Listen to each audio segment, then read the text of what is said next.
Yes, good evening to all of you friends. We'll start the class at 9 p.m. Few more seconds to go.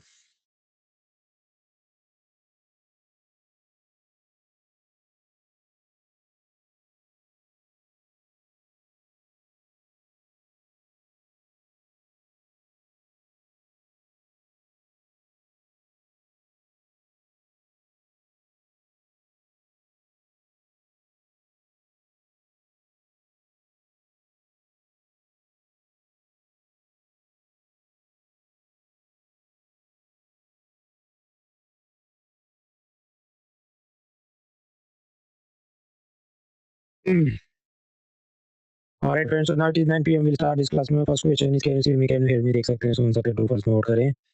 आयात, विशाल, हर्ष, अमर, मुक्ता, Arjun and others. The answer is yes. We move forward. देखिए, audio video में कोई भी दिक्कत है, control R या control shift R press करो, Chrome browser use करो, ऐड ऑन डिसेबल करो, इनकॉग्निटो मोड में लॉगिन करो. मोबाइल से देख रहे हैं, मेक श्योर इंटरनेट की स्पीड सही हो, then it should work. Class में जो भी डाउट है नोट पेन से लिख दो. क्लास खत्म होने के बाद गूगल फॉर्म से पूछ लीजिए, जिसका लिंक चैट बॉक्स के अंदर फर्स्ट लिंक है. फिर बुधवार को मैं उसके जवाब अपलोड करता हूँ. इस बार थोड़ा लेट हो गया था, गुरुवार को मैंने सुबह दोपहर तक में अपलोड कर दिए, लेकिन बुधवार तक मतलब समझो जो भी प्रश्न आए थे लगभग लगभग अपलोड हो गए. तो डाउट रेजोल्यूशन डन. अभी लास्ट वीक हमने पढ़ा था इंश्योरेंस, पेंशन, फाइनेंशियल इंक्लूजन. ये जो बैच शुरू हुआ तो पहली टेस्ट दी 1232 पीपल ने. फिर ये CRR SLR करते करते जब अभी पहुंचे तो इंश्योरेंस में 500 लोगों ने और पेंशन में करीब 390 लोगों ने टेस्ट दिया. यानी समझो 68% लोग तो इधर ही ड्रॉप हो गए. तो इतना तो आपका कंपटीशन कम हो गया. ऐसा लोग बोलते हैं 10 लाख लोग अप्लाई करते हैं, पर everyone is not serious about it. तो आप सबको शाबाश, जो भी अभी तक टीके और बाद में भी टीके रहेंगे. देखिए, ये लोग अब नहीं आते तो कंपनी के पॉइंट ऑफ व्यू से सोचो, फी ले लिया, वो पढ़े नहीं पढ़े क्या फर्क पड़ता है. पर आप लोग जो सीरियस हैं तो मुझे खुशी है आप लोग आते हैं. भले यूपीएससी मान लो सिलेक्ट नहीं हो, कोई और स्टेट सर्विस से लेके बहुत जगह आपके कुछ ना कुछ सिलेक्शन के चांस बने रहते हैं. तो all the best to all of you. अब जो इंश्योरेंस वाला ये हैंड आउट था, देखिए ये पेंशन इंश्योरेंस में स्कोर थोड़ा कम आए तो बहुत डिमोटिवेट नहीं होना है, क्योंकि स्वाभाविक है, प्योरली फैक्चुअल है, इसमें कोई कंसेप्ट तो है ही नहीं, मुश्किल से कुछ ही कंसेप्ट है. तो इंश्योरेंस में जो भी 40 क्वेश्चन थे एटलीस्ट 20 तो फिर भी करेक्ट होने चाहिए. जिन जिन के हो रहे हैं मतलब 40 मार्क. ऐसी मोहित, प्रियंका, सचिन, उदय, अभिराज, साक्षी, जानवी, वाइस, धीरज, करिश्मा, अंशुल, देवेंद्र, सूर्यांश, सूर्यांश, डॉली, यास्मीन, भाई ऐसे सब नाम आप मत रखो. Yash and others. The answer is, मतलब उन सबको बताइए जिन्होंने और अच्छे मार्क्स हासिल किए. फिर जो दूसरा था पेंशन एंड फाइनेंशियल इंक्लूजन, 50 सवाल थे. अगेन मोस्टली फैक्चुअली है, वो हैंड आउट आप जानते हैं, पर फिर भी 25 करेक्ट हुए. उन सबको बताइए, मतलब 50 मार्क्स जिनका है. तुलिका, उमेंद्र, IPS बाबू, मनीषा, मयंक, निशा, तुषार, अवमी, गौरव, सौरभ, नारायण, साक्षी, जितेंद्र, शशि, हर्ष, पूजा, कल्पेश, रोशनी और उनसे भी ऊपर जिन्होंने और अच्छे मार्क्स हासिल किए, सबको बताइए. देखिए, हम जो पढ़ रहे हैं तो पिलर 1 तो खत्म हो गया, मनी, बैंकिंग, फाइनेंस, इंश्योरेंस. अभी हम लोग है पिलर 2, बजट, टैक्सेशन, जो इस वीक और नेक्स्ट वीक तक चलेगा, फिर हम और आगे बढ़ जाएंगे. इसमें भी लास्ट वीक हमने introduction to budget, parts of the budget, फिर ये direct indirect taxes, revenue account या फिर रेवेन्यू बजट, उसके नीचे कैप रिसीट्स, आमदनी, उसके नीचे टैक्सेशन, और उसमें सब ये कॉर्पोरेशन टैक्स, इनकम टैक्स, ये सब हम लोग धीरे धीरे पढ़ने वाले हैं. कुछ हमने लास्ट वीक पढ़ लिया था, उसमें डायरेक्ट वर्सेस इनडायरेक्ट टैक्स में क्या फर्क होता है, प्रोग्रेसिव वर्सेस रिग्रेसिव टैक्स क्या होता है, ये सब आप संडे लेक्चर आप देख के आइए, उसके बाद आप आगे बढ़िए. टेनेंस ऑफ टैक्सेशन, अच्छी कर प्रणाली की क्या सिद्धांत होती है, वो भी हमने देखा था. अभी आज से हमको देखना है direct taxes of union and state, direct tax के क्या फायदे नुकसान है, टैक्स सेस और सरचार्ज में क्या डिफरेंस होता है, ये सब देखेंगे. फिर कल इनकम टैक्स पढ़ेंगे, परसों GST पढ़ेंगे, गाड़ी चलते रहेगी.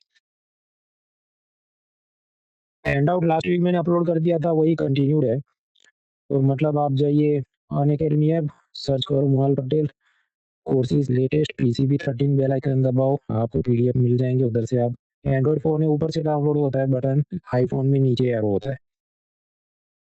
डेस्कटॉप से देख रहे हैं तो unacademy.com/atmal.org उसके अंदर कोर्सेज लेटेस्ट पीसीबी 13 फिर उसमें बेल आइकन दबाओ राइट हैंड से साइड बार खुलती है तो उस पे से आप डाउनलोड कर सकते हैं। तो आज हम सबसे पहले तो देखेंगे what are the benefits and merits of direct taxes मतलब जैसे इनकम टैक्स तो आप सीधा सरकार में जमा करते हैं। ऐसा नहीं कि आपने पहले दुकानदार को दिया दुकानदार सरकार में जमा करे। These are direct taxes. So what are the benefit? पहला तो हमने संडे को देख लिया था, they are progressive in nature. मतलब जो इनकम पिरामिड है उसमें अमीर लोगों के ऊपर ज्यादा लिया जाएगा, मान लो 30%, और फिर गरीब कल्याण में इस्तेमाल होगा। तो they are progressive in nature.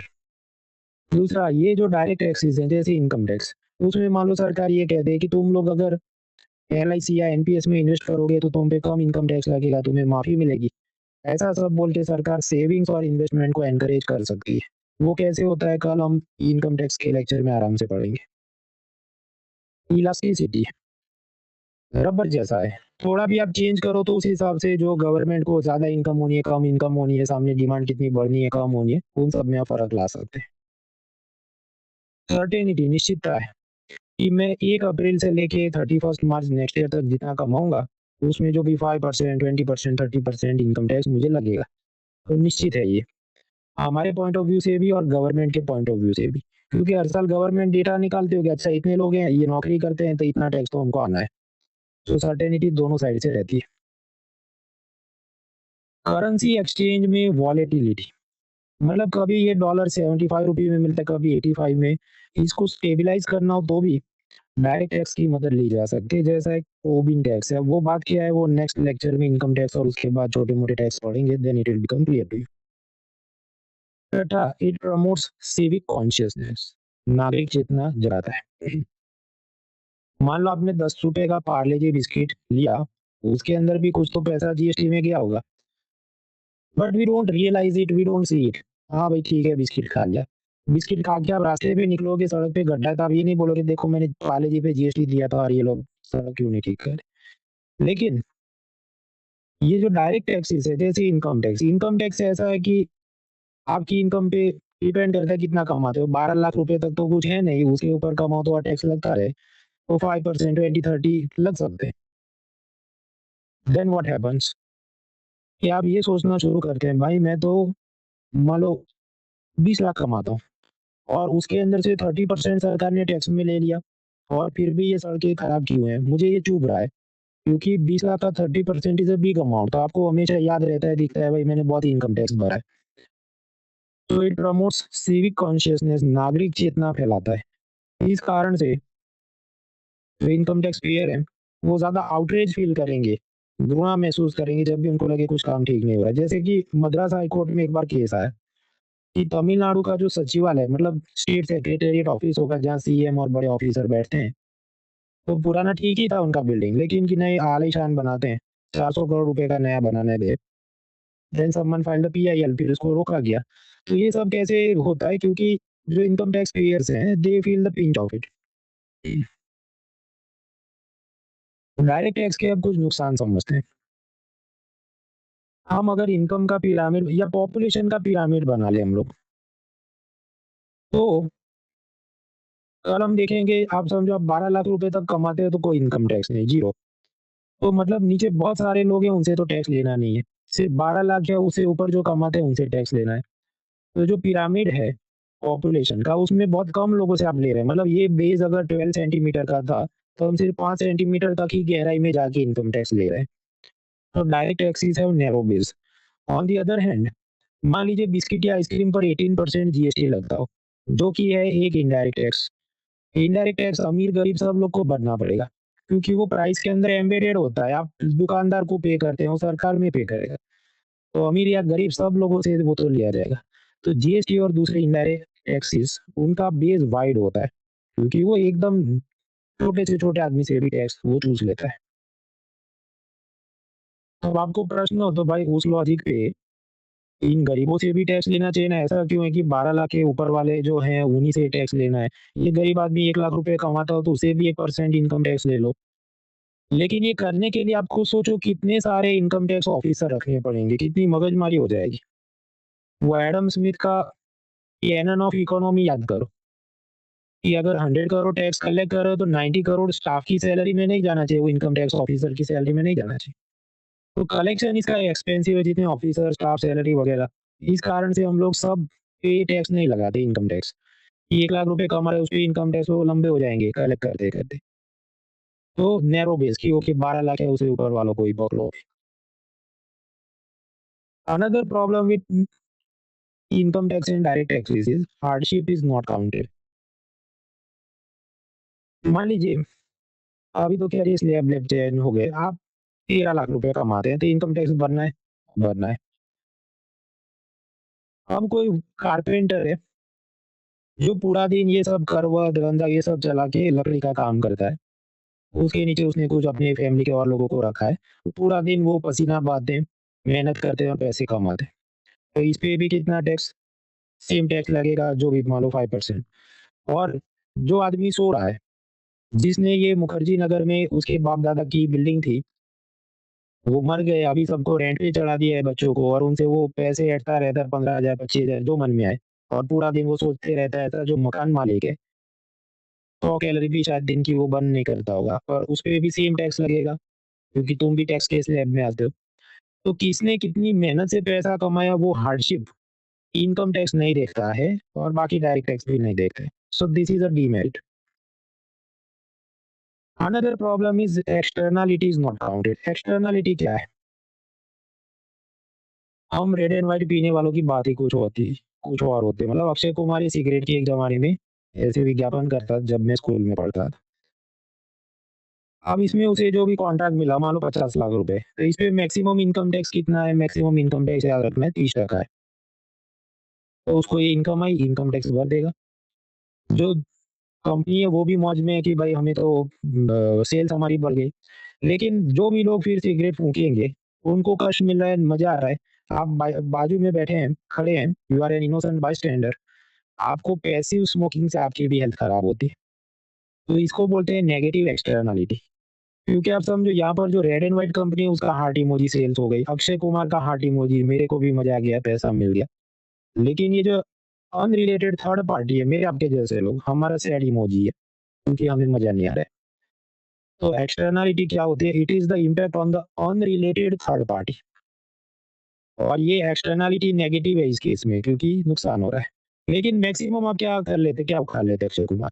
30% income tax है, उससे ज़्यादा ले नहीं सकते। On the other hand suppose कोई ऑथर है, लेखक है, कि जो बच्चों के लिए कुछ किताबें लिखता है और उसमें सब अच्छी-अच्छी वो बातें लिखे कि महिलाओं का सम्मान करो, ट्री प्लांटेशन करो, दहेज का विरोध करो, वगैरह-वगैरह, और उसको सोच के मान लो उसको पढ़ के ये सब बच्चों का कैरेक्टर डेवलप होता है, वो अच्छे सिटीज़न बनते हैं। अब इस ऑथर को बुक सेल से जो रॉयल्टी मिलेगी, वो उसकी इनकम है, उसपे इनकम टैक्स लगेगा, तो मैक्सिमम इनकम टैक्स कितना है? 30%। तो उसपे भी लगेगा, ये नहीं कि आपने पॉज़िटिव काम किया उसपे कम इनकम टैक्स लगेगा। मतलब अक्षय कुमार के पॉइंट ऑफ व्यू से आप सोचो कि भाई तुमने किताब लिख के क्या उखाड़ लिया, मुझे भी इतना ही टैक्स भरना है जितना तुमको भरना है, सिगरेट बेच के मैंने जो कमाया। तो यहाँ पर एक्सटर्नैलिटी जो पॉज़िटिव क्रिएट कर रहा है किताब का लेखक, उसपे कम इनकम टैक्स लगे, ये सिगरेट वाले पे ज़्यादा लगे, ऐसा कोई इनकम टैक्स डिफरेंशिएट नहीं करता है, ये भी इसकी लिमिटेशन है। So demerit of the direct tax is like income tax externality is not counted. अगर डायरेक्ट टैक्स बहुत बढ़ा दिए जाए, ये जो अक्षय कुमार पे आप कहें चलो इस पे 30% नहीं, इस पे 50% टैक्स कर दो, क्योंकि ये सब ऐसे ही सिगरेट का विज्ञापन करता है। फिर वो क्या करेगा? वो भाग जाएगा कि मुझे इंडिया का सिटीज़न नहीं रहना है, मैं कनाडा का सिटीज़न बन जाता हूँ। या फिर वो काम करना छोड़ दे, भारत में विदेशी लोग आके काम करना छोड़ दें कि यहाँ पर बहुत टैक्स लगता है। उसके साथ जुड़ा एक कांसेप्ट है लाफेयर का, वो नेक्स्ट वीक हम लोग ब्लैक मनी में समझेंगे। तो समझो high level of direct taxes आप लगाओगे ये सोच के कि सब ठीक हो जाएगा, it will create new problems. Income tax और उसका कानून है इनकम टैक्स एक्ट, उसमें नया सुधार भी हो रहा है, अगले हफ्ते पढ़ेंगे। पर वो कानून में भी बहुत सारी खामियां, लूप होल हैं, तो बहुत सारे लिटिगेशन चलते रहते हैं। वोडाफोन को वो नोटिस भेजे टैक्स भरो कि नहीं भरूंगा, फिर इंटरनेशनल जगह पर वो अपनी लिटिगेशन करता रहे, तो it creates lot of problem. लाखों करोड़ों रुपए के केस कोर्ट में पेंडिंग है। तो these are limitations of direct taxes. अब आगे बात आती है direct taxes of the union and state list याद रखनी है हमें। देखिए, यूनियन गवर्नमेंट जो डायरेक्ट टैक्स लेती है कंपनियों के प्रॉफिट पे कॉर्पोरेशन टैक्स है। कुछ कंपनियां कहेंगी हमारा कोई प्रॉफिट नहीं है तो उन पर मिनिमम अल्टरनेट टैक्स यानी मैट है। वो क्या है अभी हम आगे देखेंगे। जनता पे लगता है इनकम टैक्स, लेकिन आप एग्रीकल्चर में से खेती बाड़ी में से इनकम कमाते हैं तो उस पे इनकम टैक्स नहीं लगता है, क्योंकि कॉन्स्टिट्यूशन में ऐसा लिखा है कि एग्रीकल्चर इनकम पर सिर्फ स्टेट गवर्नमेंट टैक्स ले सकती है। फिर आपको शेयर बाजार में बिटकॉइन वगैरह में जो प्रॉफिट होता है उस पे टैक्स लगता है, कैपिटल गेन्स टैक्स। वो क्या है वो ब्रेक के बाद हम समझेंगे, अभी के लिए हम सिर्फ लिस्ट का ओवरव्यू ले रहे हैं। तो these are the direct taxes of union. और भी है, अभी के लिए इतने हम देखते हैं। सामने स्टेट गवर्नमेंट के डायरेक्ट टैक्स क्या है। टैक्स ऑन एग्रीकल्चर इनकम, खेती बाड़ी पर इनकम टैक्स केवल राज्य सरकार ले सकती है। देन प्रोफेशनल टैक्स, कोई चार्टर्ड अकाउंटेंट है, सीए है, लॉयर है, तो यूनियन गवर्नमेंट मांगेगी इनकम टैक्स, स्टेट गवर्नमेंट उसका पैरेलल क्या मांगेगा, कहेगा प्रोफेशनल टैक्स दो। लेकिन संविधान में लिमिट है कि 2500 रुपीज से ज्यादा professional tax state government charge नहीं कर सकती। इस कारण से स्टेट की कमाई कम रहती है। आप समझो, इनकम टैक्स मैंने आपको मैक्सिमम तो 30% भी लग सकता है, तो जो करोड़ों रुपए कमा रहा है तो 30-30 लाख रुपए यूनियन को तो जाएंगे, लेकिन उसी आदमी से स्टेट गवर्नमेंट कितना ले सकती है, 2500 रुपी मैक्सिमम एज प्रोफेशनल टैक्स। फिर यूनियन गवर्नमेंट कुछ और भी ऐसे टैक्स लेती है। जब आप शेयर्स एंड बॉन्ड्स का बाइंग सेलिंग करते हैं उस पर सिक्योरिटीज ट्रांजैक्शन टैक्स, उसी तरह कमोडिटीज मार्केट में कमोडिटीज ट्रांजैक्शन टैक्स। ये क्या है हम लोग कल फ्राइडे के लेक्चर में समझेंगे। फिर कुछ और भी टैक्स है, डिविडेंड डिस्ट्रीब्यूशन टैक्स वगैरह। वो क्या है वो आगे समझना है, लेकिन उसे पहले स्टेट के टैक्स जान लेते हैं, फिर वापस यूनियन में जमा आते हैं। Let me zoom on this side. State government एक टैक्स लेती है लैंड रेवेन्यू, लगान या भू महसूल, भू राजस्व। आप जमीन का जो प्रोडक्टिव यूज कर रहे हैं, जो खेती बाड़ी किया, कुछ आपने बिल्डिंग बनाया, कुछ फैक्ट्री चला, तो सरकार बोल सकती थी कोई तुम जमीन से पैसे कमा रहे हो उस पे लैंड रेवेन्यू हम लेंगे। हालांकि अंग्रेजों के जमाने में वो ज्यादा लेते थे। आप याद करो आमिर खान का लगान मूवी था। आजकल दिस इज वेरी नेग्लिजिबल, लेकिन ये क्या अंग्रेजों के जमाने से चला है तो सिर्फ दिखाने के लिए वो चीज कंटिन्यू है। Otherwise land revenue is very insignificant income source for the state government. City area के अंदर प्रॉपर्टी टैक्स, या आपकी ये बिल्डिंग है इसका क्या वैल्यू है या बंगले का क्या वैल्यू है, उसके मुकाबले इतना प्रॉपर्टी टैक्स स्टेट गवर्नमेंट आपसे लेगी। हालांकि अलग अलग जगह पर स्टेट गवर्नमेंट ने ये प्रॉपर्टी टैक्स लेने का पावर नीचे म्यूनिसिपल कॉर्पोरेशन यानी नगर पालिका नगर निगम को ट्रांसफर कर दिया कि तुम ये प्रॉपर्टी टैक्स लो और उसे ये गटर पानी सड़क सब ठीक करो। तो that is property tax. State government charge करती है स्टैम्प ड्यूटी या रजिस्ट्रेशन ड्यूटी। वो आप अलग अलग लीगल अग्रीमेंट करते हैं उस पर लगती है कि मैं आपको मकान बेचूं तो कितने लाख का मकान है, उस हिसाब से हम एक लीगल डॉक्यूमेंट बनाएंगे और उस पे स्टेट गवर्नमेंट की स्टैम्प ड्यूटी भरो। उसी तरह और सारे बहुत सारे अग्रीमेंट हो, पार्टनरशिप का हम अग्रीमेंट करें, मैं आपको मकान रेंट पे दूं उसका अग्रीमेंट करें, तो उन सब पे स्टैम्प ड्यूटी या रजिस्ट्रेशन फी स्टेट गवर्नमेंट लगा सकती है। अब ये जो स्टेट के ऐसे टैक्स है इसको हम क्या कहेंगे, डायरेक्ट टैक्स है कि इनडायरेक्ट टैक्स है। बुक्स इस पर यूनानिमस एक मत नहीं है, क्योंकि यूनियन गवर्नमेंट में आप जानते हैं दो अलग अलग विभाग हैं। मतलब इनकम टैक्स या हम कहें central board of direct taxes है, और दूसरा है central board of indirect taxes and custom. तो there are two separate statutory bodies. तो बजट में सीधा आप बोल सकते हैं अच्छा ये वाला टैक्स डायरेक्ट है ये वाला इनडायरेक्ट है, क्योंकि दो अलग ऑर्गेनाइजेशन उसको कलेक्ट करेंगे, आप सीधा बोल सकते हैं। स्टेट गवर्नमेंट में ऐसे दो अलग ऑर्गेनाइजेशन नहीं होते। इस कारण से उनके बजट डॉक्यूमेंट में वो बाइफरकेट करके नहीं देते कि ये डायरेक्ट टैक्स है या इनडायरेक्ट टैक्स है। इस कारण से वो बोलना मुश्किल है, क्योंकि कुछ ऐसे ट्रांजेक्शन होते हैं कि आप पहले उस सेलर को देते, सेलर स्टेट गवर्नमेंट में जमा करे, कुछ बार आप सीधा जमा करें। So need not waste too much time इसमें कि ये डायरेक्ट टैक्स है कि इनडायरेक्ट टैक्स। मैंने खुद के प्रोफेसर को पूछा, वो भी कि नहीं पक्का नहीं बोल सकते। एनीवेज कमिंग बैक, केंद्र सरकार के कुछ और डायरेक्ट टैक्स देखते हैं जो अब बंद हो गए, खत्म हो गए।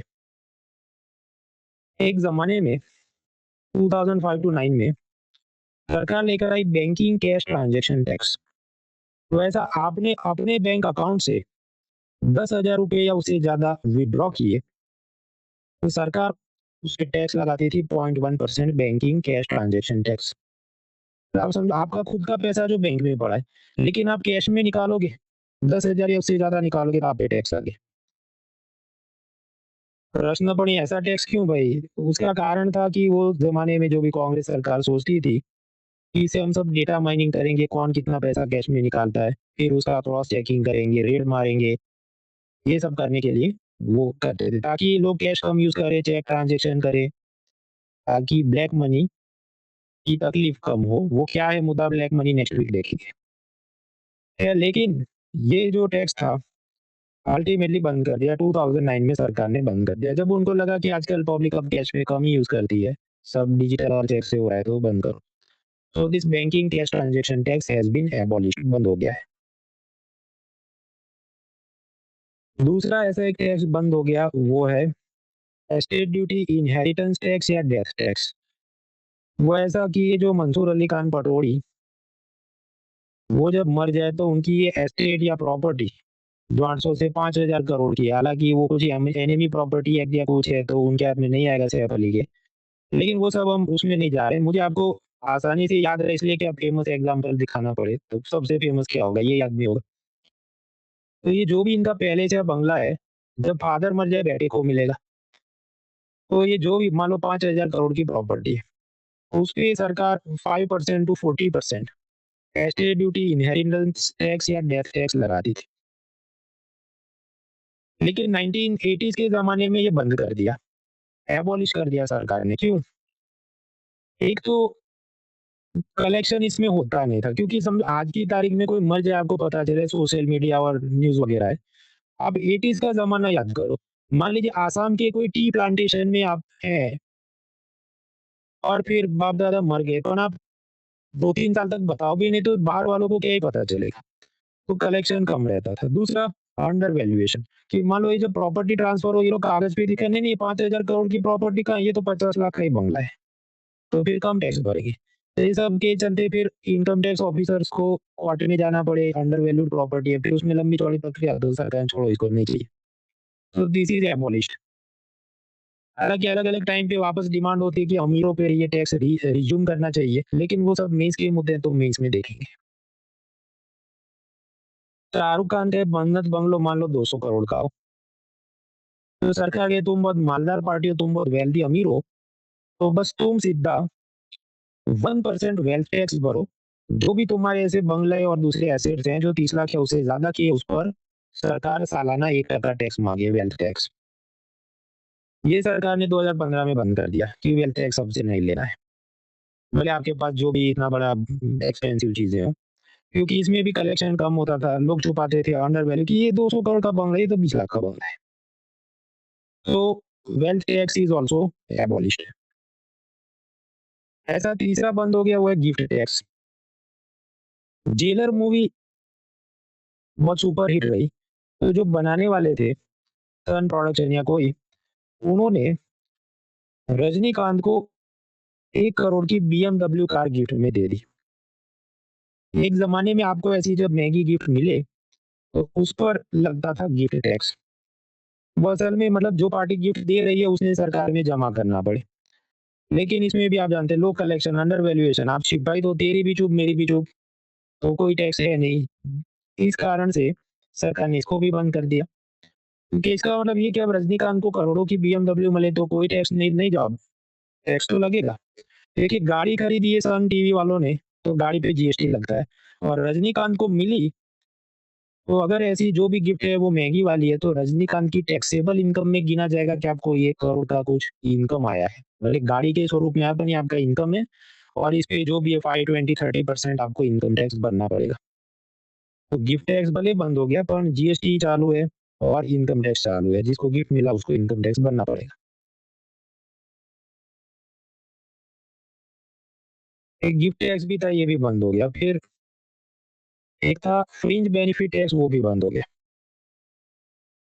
देखिए विजय माल्या ने किंगफिशर कंपनी में ये पायलट्स को, एयर होस्टेस को रखा, उनको सैलरी मिलती होगी, यस सैलरी पे तो इनकम टैक्स भरेंगे पायलट और एयर होस्टेस, बट एडिशनली कंपनियां अपने एम्प्लॉइज को कुछ और भी बेनिफिट्स देती है। ये गोल्फ क्लब की मेंबरशिप, जिमखाना की मेंबरशिप, जिसकी जो भी 5-25 हज़ार फी होगी, वो विजय माल्या अपने पॉकेट से गोल्फ और जिमखाना मालिकों को देता होगा और इन एम्प्लॉइज़ को फ्री में वो सब मौज-मस्ती मिलती होगी।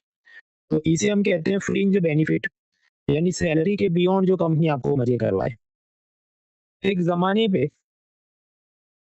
जब भी ऐसा कुछ फ्रिंज बेनिफिट अगर कोई कंपनी देती, मान लो किंगफिशर, तो उसकी वो जिमखाना की जो भी वैल्यू है, गोल्फ क्लब मेंबरशिप की जो वैल्यू है, उसपे 30% फ्रिंज बेनिफिट टैक्स लगता था और ये सब सर्विसेज़ थे, उसपे सर्विस टैक्स लगता था। फिर सर्विस टैक्स की अभी हमको बात नहीं करनी, जीएसटी की भी बात नहीं करनी। कुल मिलाकर ये जो फ्रिंज बेनिफिट टैक्स था, सरकार ने बंद कर दिया। तो अब क्या है, किंगफिशर अपने एम्प्लॉइज़ के लिए गोल्फ क्लब या जिमखाना की मेंबरशिप खरीद के उनको दे दे। लेकिन ये चीज़ उन एम्प्लॉइज़ की सैलरी के ऊपर की इनकम मानी जाएगी। तो सैलरी पे भी इनकम टैक्स है और इस नया जो आपको फ्रिंज बेनिफिट मिला गोल्फ क्लब मेंबरशिप मान लो 25,000 का, तो उस पर भी इनकम टैक्स लगेगा। So fringe benefits are now counted under taxable income of the people.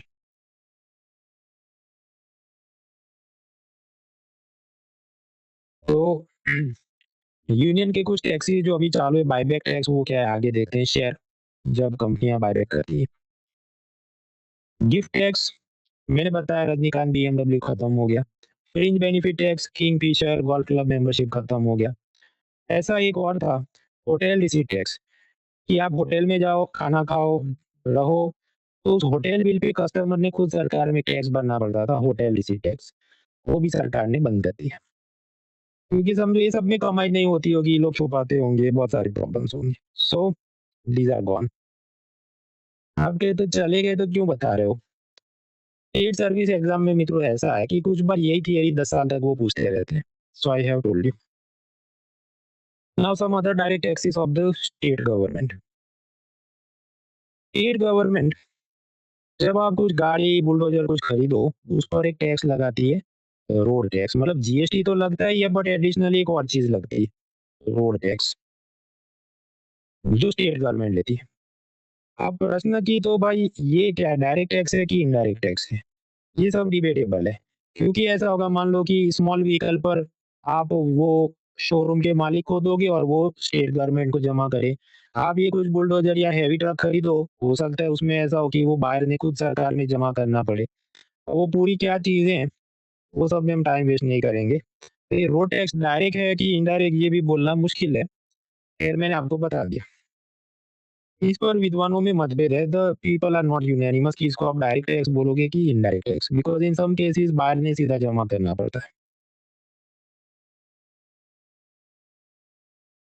ये जो मैंने आपको बताया, वेल्थ टैक्स, शाहरुख खान का मन्नत बंगलो, गिफ्ट टैक्स, रजनीकांत की बीएमडब्ल्यू, फिर एस्टेट ड्यूटी, वो सैफ को अपने फादर से विरासत में मिले, ये सारे टैक्स सरकार ने खत्म कर दिए। इसका एक कारण ये भी है कि सरकार को इसमें कोई खास रकम मिलती नहीं थी। ये सब शेयर थे, पर कागज के शेयर थे।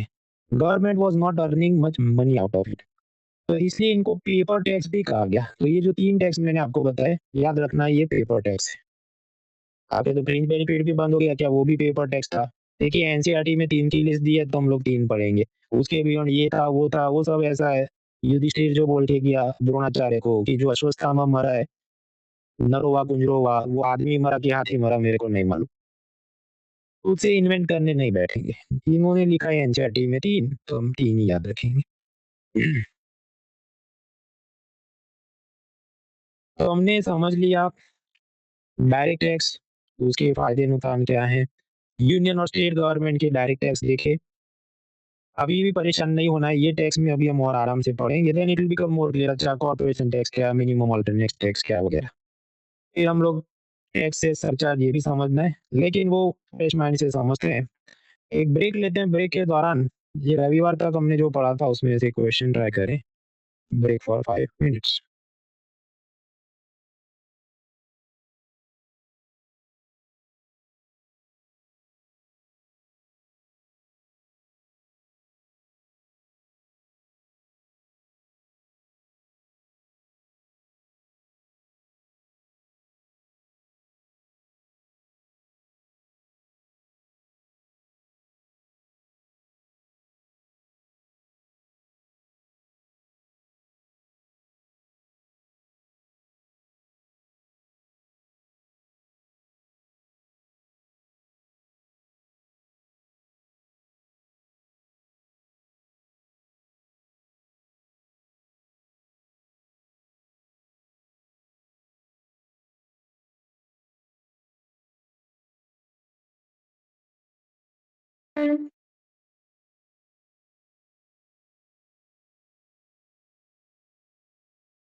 3 more minutes.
Thirty more seconds.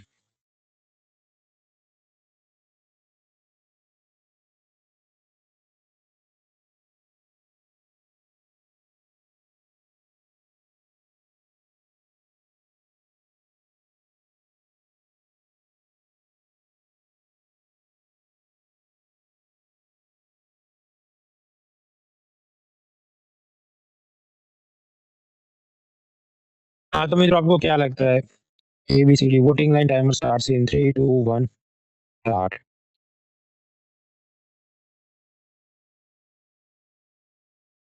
आतिश शुभम माश्वेता अरुणेंद्र श्याम चिराग आनंद नितिन कोशिका गोमती श्वेता निखिल मधु जयमीन सिंह शमसुजा वासु हीलर अनिकेत दिलीप राजेश्वर आराध्या सचिन ईशा मायूष ऋतु विपिन दर्शन विशाल तेजस्वी मुक्ता मोहिनी विशाल गरिमा शिबा ईशांक नवनीत सनी ये सब लोग फिर आशुतोष ईशाओम जाहिदा रूही मानसी मारियू सरगम आस्था ईशान के नदिश करेक्ट आंसर्स। देखिए आरबीआई जो करे वो सब मॉनेटरी पॉलिसी है, सीआरआर एसएलआर रेपो वगैरह हमने देखा। तो फाइनेंस मिनिस्ट्री जो करे वो सब क्या है, फिजिकल पॉलिसी, राजकोषीय नीति, टैक्सेशन, सब्सिडी, अलग अलग योजना चलाओ, public expenditure, public private partnership, disinvestment, वो क्या है नेक्स्ट वीक देखेंगे। और ये सबकी मदद से सरकार क्या है कि बचत बढ़े, इन्वेस्टमेंट बढ़े, जीडीपी बढ़े, बेरोजगारी कम हो वगैरह वगैरह। तो अब समझो टैक्स लेना एक बात है, फिर भी पैसा कम पड़े तो सरकार उधारी में भी पैसा लेगी, बोरो करेगी, फिर अलग अलग योजनाएं चलाएगी और उन योजनाओं से होगा विकास, डेवलपमेंट। तो जो बाकी चीजें हैं वो छतरी में नीचे आएंगी। सबसे बड़ी चीज क्या है, वो आंसर होगा use of taxation, public borrowing and public expenditure by government for the purpose of price stabilisation और डेवलपमेंट।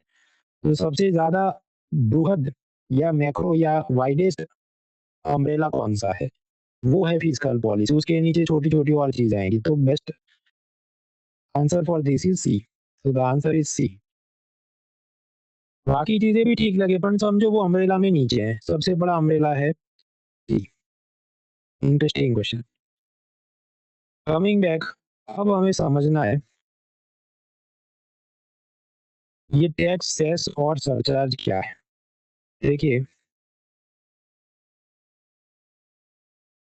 यूनियन गवर्नमेंट, उसके पास अलग अलग चीजों पे वो टैक्स ले सकता है। स्टेट गवर्नमेंट के पास पावर लिमिटेड, जैसे हमने देखा इनकम टैक्स यूनियन गवर्नमेंट लेगा तो 30% भी ले सकता है, तो जो करोड़ रुपए कम है शायद उसको 30 लाख रुपए देने पड़े। स्टेट गवर्नमेंट का पावर बहुत कम है कि अच्छा वो किसान नहीं है, बिजनेसमैन है, लॉयर है, चार्टर्ड अकाउंटेंट है, 1 करोड़ कमाता है, मैक्सिमम कितना प्रोफेशनल टैक्स ले सकते हैं, 2500, अभी हमने ब्रेक से पहले देखा। तो स्टेट गवर्नमेंट का टैक्सेशन पावर बहुत कम है। तो अगर स्टेट गवर्नमेंट को यूनियन पैसा ना दे तो स्टेट गवर्नमेंट चलाना मुश्किल है। इसलिए जब अपना कॉन्स्टिट्यूशन लिखा गया तो आर्टिकल 280 में लिखा कि 5-5 साल पे एक फाइनेंस कमीशन यानी वित्त आयोग बनाना है और वो ये तय करेगा कि जो बड़ा भाई है उसकी इनकम में से छोटे भाइयों को कितना हिस्सा मिलना चाहिए। तो ऐसा फाइनेंस कमीशन, 15 फाइनेंस कमीशन बना इनके सिंह। वो क्या है नेक्स्ट वीक समझेंगे। उन्होंने कहा कि अगर यूनियन गवर्नमेंट अपने जो अलग अलग टैक्स है, income tax, corporation tax, custom duty, ये सब में से अगर 100 रुपी कमाएगी तो इसमें से 41 रुपीज यूनियन ने इन स्टेट्स में बांटना होगा। उसे हम कहते हैं टैक्स डेवोल्यूशन। Tax devolution. अब यूनियन को समझो मजा नहीं आएगा कि एक तो 100 रुपये हमने कमाए, इसमें से 41 दे दो। चलो गुजरात को दिए तो ठीक है कि बीजेपी की सरकार है, केरला में ऑपोजिशन की सरकार है, बिहार में आप जानते हैं गठबंधन सरकार है। तो फिर यूनियन क्या सोचे, ये सबको हिस्सा करना है, उससे बेहतर कि कुछ मैं नए जात का कुछ निकालता हूँ ताकि मुझे इनको हिस्सा नहीं देना पड़े। Let me come up with some new things so I don't have to share money with this state governments. इसलिए वो नई नई चीज लेके आते हैं जिसको हम बोलते हैं सरचार्ज और सेस। मान लो कोई अमीर आदमी है जिसने 50,000 इनकम टैक्स भरना है। तो इनकम टैक्स किसका, यूनियन का टैक्स है। ये 50,000 जाएगा कहाँ पर, कंसोलिडेटेड फंड ऑफ इंडिया में, जो हमने लास्ट वीक देखा था। अब यहाँ से फाइनेंस कमीशन बोलेगा देखो 41% आपने स्टेट्स को देना है, तो फिर ये सारे जो स्टेट है उनको इनमें से 41 मिलेंगे। अब आपको प्रश्न, चलो 41 मिला तो हर स्टेट को कितना मिलेगा, उसकी एक फॉर्मूला है कि पॉपुलेशन कितना है, गरीबी कितनी है वगैरह, वो नेक्स्ट वीक हम देखेंगे।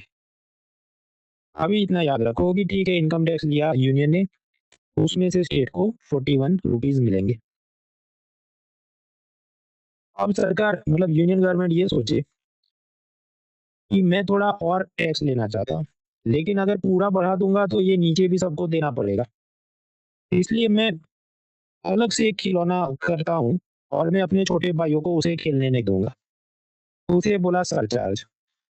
सरचार्ज वो ऐसा होगा कि ये इनकम टैक्स के ऊपर और सरचार्ज हम लेंगे। लेट मी गो हियर, इस ग्राफिक्स को आप देखिए। देखिए 50,000 इनकम टैक्स है, कंसोलिडेटेड फंड ऑफ इंडिया में गया तो फाइनेंस कमीशन कहेगा इसमें से 41 स्टेट्स को दे दो, इतना देना पड़ा। अब यूनियन क्या करे कि मुझे छोटे भाइयों को नहीं देना पैसा, तो मैं एक और नया टैक्स निकालता हूँ जिसको वो बोले सरचार्ज। कि 10% surcharge on the income tax. तो इनकम टैक्स 50,000 भरा, उसका 10% यानी 5,000 एक्स्ट्रा भरने पड़ेंगे उस आदमी ने, टैक्स पेयर ने। ये जो 5,000 है वो भी जाएंगे कंसोलिडेटेड फंड ऑफ इंडिया में। लेकिन सरचार्ज ऐसी चीज है कि वो फाइनेंस कमीशन के अधिकार क्षेत्र के बाहर होती है, आउटसाइड द जुरिस्डिक्शन।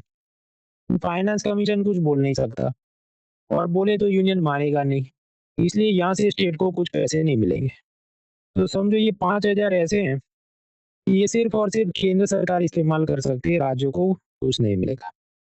ताकि अपने नाम की जो स्कीम चलानी हो, कुछ और काम करने हो, यूनियन के पास ही पैसा रहे। उसके बाद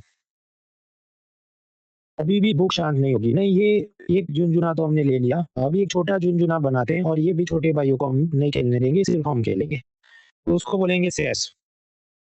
ये सब सरकार का है। ये देखो, ये इनकम टैक्स और जो सरचार्ज है, इसके ऊपर हम लोग 4% हेल्थ एंड एजुकेशन सेस लगाएंगे। मतलब 4% on income tax extra cess लगेगा। तो कितना होगा, 50,000 का 4%, डैम के 0.004, मतलब 2,000 रुपये और सेस चढ़े। फिर सरचार्ज के ऊपर भी ये लगेगा, मतलब ये जो 5,000 सरचार्ज है इसके ऊपर भी यूनियन कहेगी अब सेस लगेगा। कितना, 4%। हाँ, तो वो 5,000 उसके ऊपर 4%, तो 200 रुपये और चढ़ेंगे। तो मतलब सेस के नाम पे 2,200 रुपये चढ़ गए। ये सेस ऐसी चीज है, इनकम टैक्स सरचार्ज दोनों पे लगे। अब ये आदमी ने, जो भी टैक्स पेयर है, उसने कितना इनकम टैक्स भरना है? आपके 50,000, हाँ, पर उसके बियॉन्ड उसने 5,000 सरचार्ज भी भरना है, 2,200 सेस भी भरना है। और ये जो सेस की रकम है वो कहाँ जाएगी? वो पब्लिक अकाउंट में जाती है। पब्लिक अकाउंट क्या है वो हम लास्ट वीक पढ़ चुके हैं। यहाँ पर भी फाइनेंस कमीशन के हक में कुछ आएगा नहीं, इसलिए स्टेट गवर्नमेंट को वो कुछ दिलवा पाएगा नहीं। तो that is tax plus cess plus surcharge. तो 57,200 रुपीज लगेंगे उस टैक्स पेयर के ऊपर।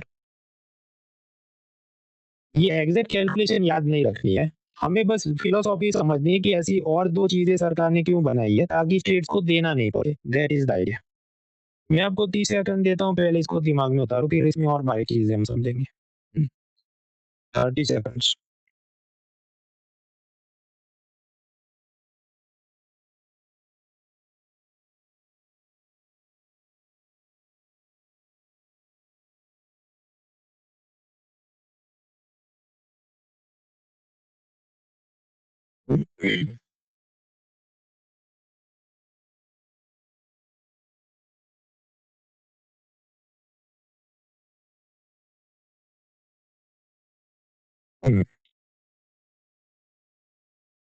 अब यहाँ पर ये जो हमने देखा इनकम टैक्स, तो चलिए समझ लिया।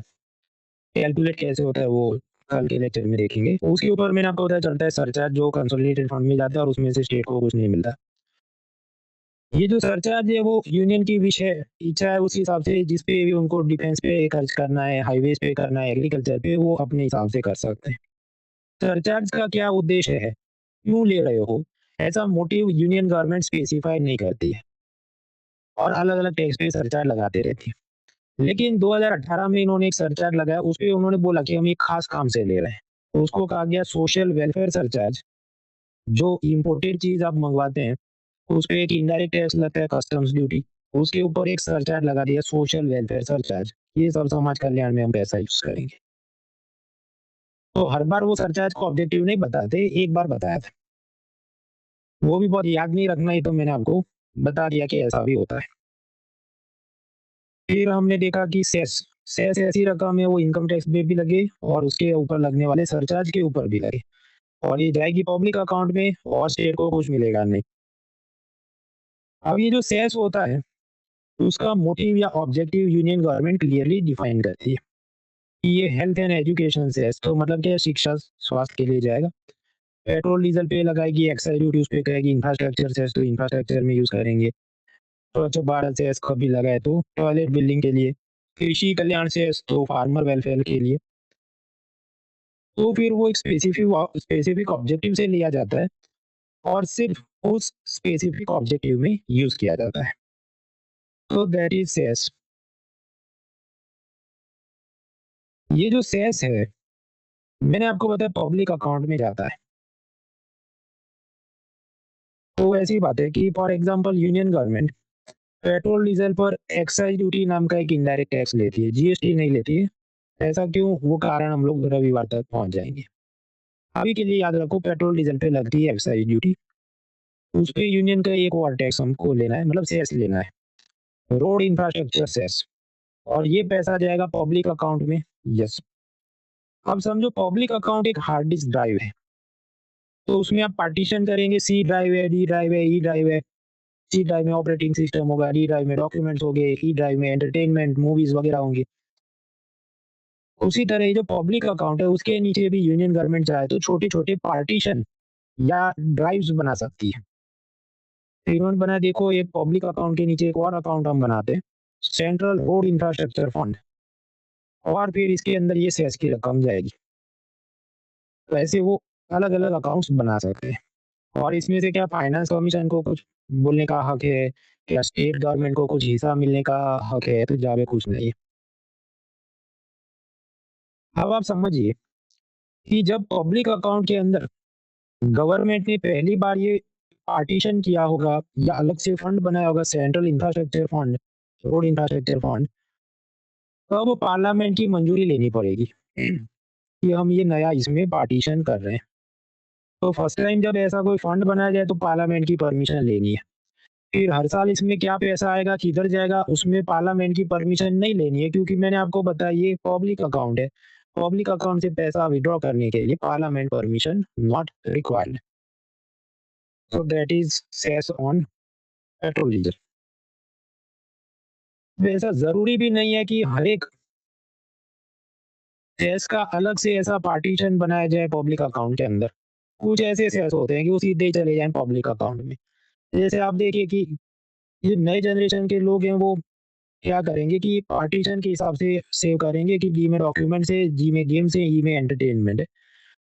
और जो पुराने जमाने के लोग डेस्कटॉप पे ही सारी फाइल रहती है, पूरा खींच बना के रखा होता है। तो कुछ ऐसा होगा सीधा सेस में जाए, सेस का पैसा पब्लिक अकाउंट में जाए। जरूरी नहीं कि हर चीज का फोल्डर और पार्टीशन बनाया हो। फिर वापस आते हैं इंसानों की इनकम पे लगता है इनकम टैक्स, कंपनियों की इनकम पे लगता है कॉर्पोरेशन टैक्स। उसके ऊपर मैंने आपको बताया 4% सेस लगेगा, जो हेल्थ एंड एजुकेशन सेस है।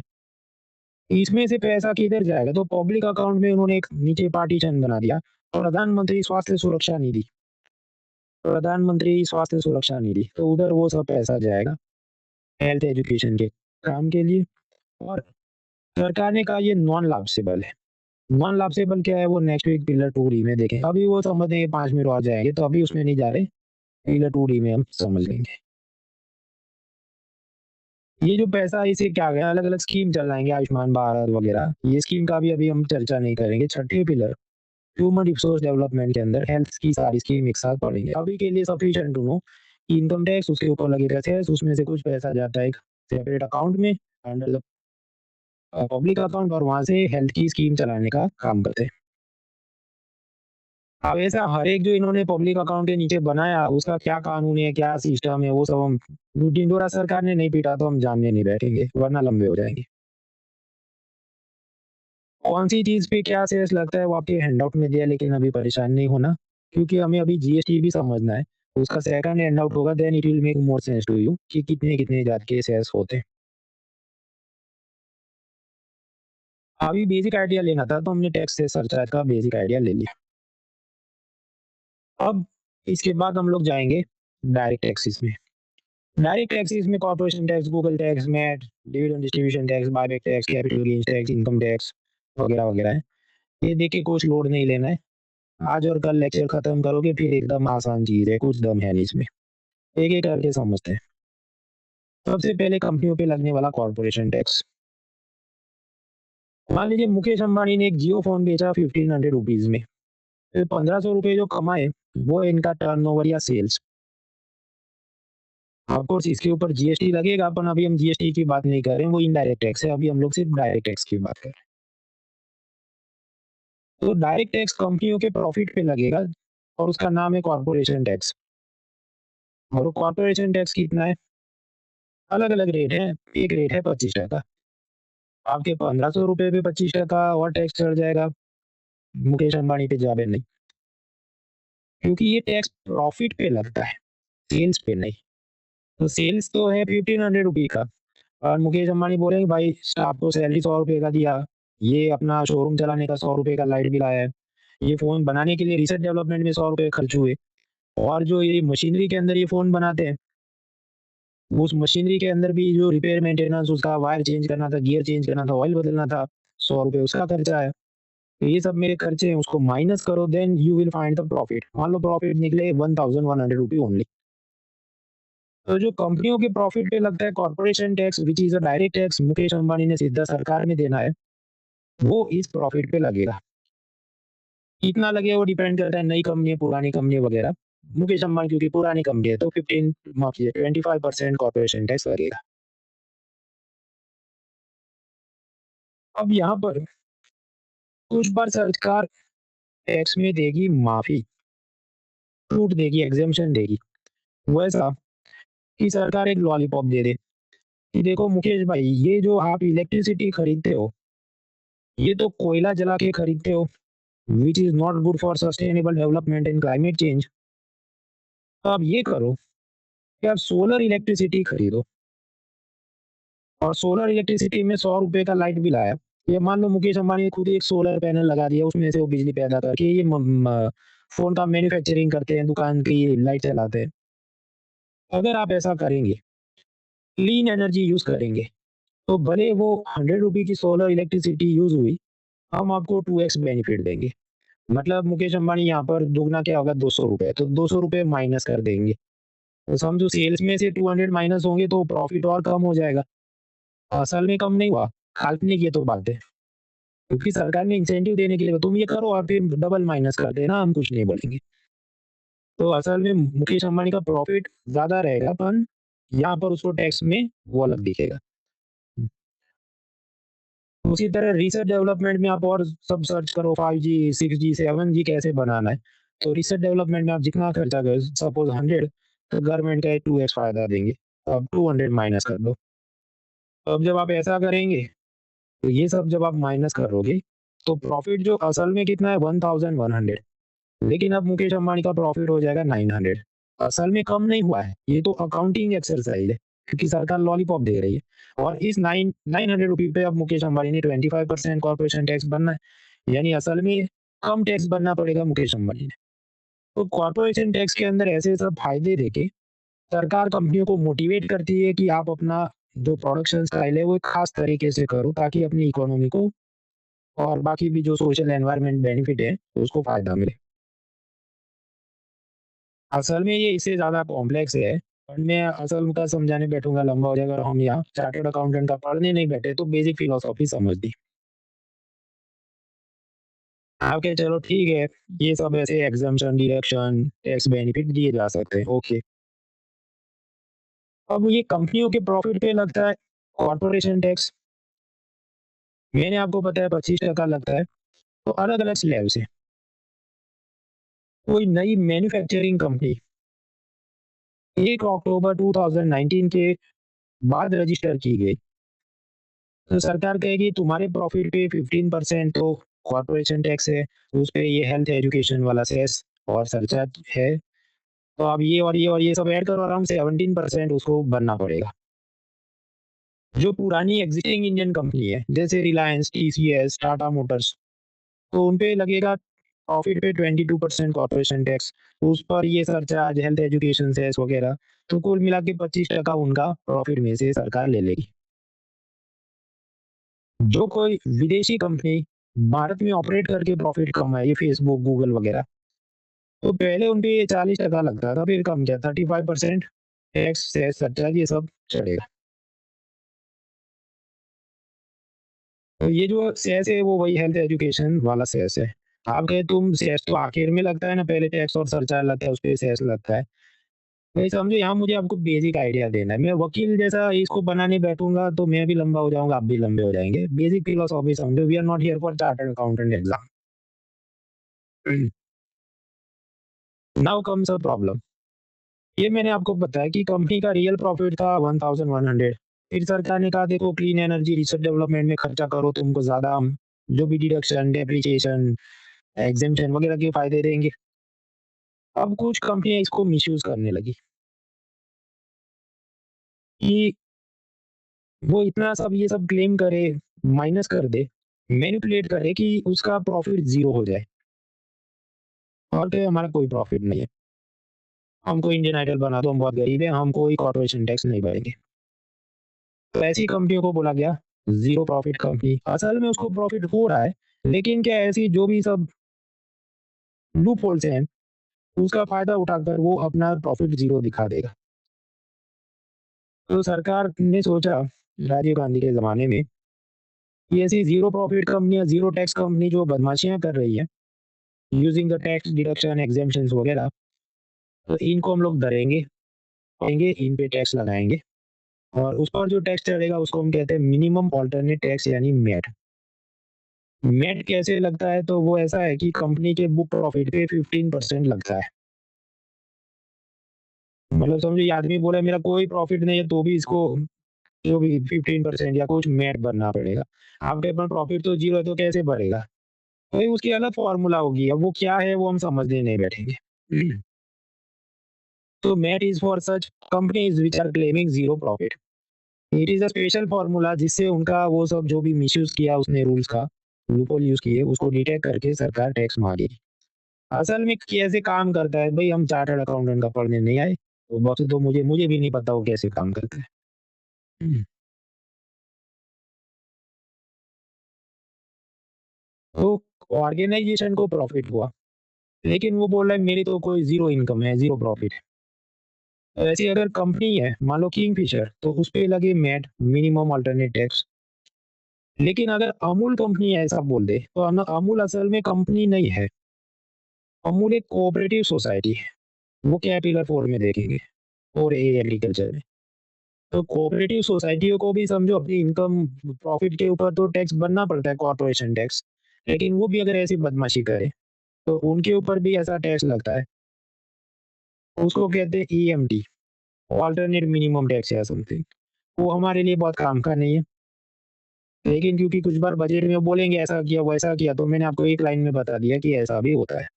अदरवाइज़ समझो ये मैट या EMT these are not very low profile चीज़ें, आजकल इतनी चर्चा में नहीं। Now coming to the startup company. Startup company का मतलब है कि जो 10 साल से पुरानी नहीं है और जो उसका एनुअल टर्नओवर या सेल्स 100 करोड़ से ज़्यादा नहीं है। ऐसी कंपनियों को सरकार कहती है कि जो भी तुम्हारा ये जो कंपनी के प्रॉफिट पर कॉर्पोरेशन टैक्स है, तुम्हारे स्टार्टअप के फाउंडर्स हैं, उनको जो भी इनकम टैक्स है, तुम लोग मर्ज करो। 10 साल का तुम्हारा जो ये डेफिनेशन है, उसमें 3 साल तुम पर कोई टैक्स नहीं। कॉर्पोरेशन टैक्स, इनकम टैक्स सब कुछ माफ और 3 इयर्स आउट ऑफ 10 इयर्स। अब आप पूछेंगे कौन से शुरुआत के 3 ईयर से आखिरी 3 ईयर से या बीच वाले, वो सब चार्टर्ड अकाउंटेंट में हम नहीं पढ़ेंगे। सफिशिएंट टू नो कि वो खुद पसंद कर सकते हैं कौन से 3 साल के लिए हमको माफी चाहिए। वो क्रिकेट में कुछ आईपीएल में होता है ना, वो पावर ओवर या कुछ ये इधर फील्डर रख सकता है उधर, ऐसा सब वो है। वो हमारे लिए काम का है। मुझे आईपीएल का भी नहीं पता और इनका भी नहीं पता। तुम खुद काम करते हो, तुमको क्यों नहीं पता? भाई मैं पढ़ाने का काम करता हूँ ना, टैक्स गिनने का उनका अलग चार्टर्ड अकाउंटेंट है। We are here for only passing exam, तो बेसिक आइडिया इज इनफ। ये जो स्टार्टअप कंपनियाँ हैं, उसकी ये जो मैंने आपको डेफिनेशन बताई और कुछ योजनाएँ भी चलती है, वो सब कौन देखता है? जब एक कॉमर्स मिनिस्ट्री देखती है। उसके बारे में पिलर 4 भी मैन्युफैक्चरिंग एंड सर्विस सेक्टर में हम लोग और समझेंगे। तो अर्बन ग्लैब, स्विगी ये सब क्या है? स्टार्टअप है। एंजल इन्वेस्टर क्या करता है? पिलर 1 से याद करो। वो स्टार्टअप कंपनियों में इन्वेस्ट करता है।